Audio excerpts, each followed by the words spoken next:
যাবে কাচুরি মেথি, কাচুরি মেথি যাচ্ছে কোম্পানি না, এটা এভারেস্ট কোম্পানি আছে, এভারেস্ট দুভাবেই লেখা আছে, হিন্দি ইংরেজি। এভারেস্ট কোম্পানি দেখে দাও, এভারেস্ট কোম্পানি একদম মিট কাচুরি মেথি।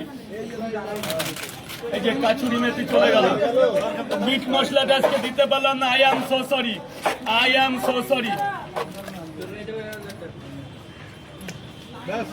এবার যাবে চীনা বাদাম, সেই বীরভূম জেলার চীনা বাদাম, যেটা একদম একদম পিওর বাদাম আছে। এটা কতটা কন্টেনে যাচ্ছে দেখুন, এইটুখানি তরকারির মধ্যে 400 গ্রাম বাদাম যাচ্ছে। বাদামের দাম আবার বেড়েছে এই মাস থেকে। বাদাম তো আবার ট্রেন্ডিং হয়ে এসছে, এখন পাকা বাদাম। ও ঠিক আছে, এবার কি দেবে? এবার যাবো একটা মশলা, এটা ইন্ডিয়ান প্রোডাক্ট। এটার মধ্যে আছে জয়িত্রী আছে, এটার মধ্যে আছে জায়ফল আছে, এটার মধ্যে লবঙ্গ আছে, এটার মধ্যে পুদিনা আছে, এটার মধ্যে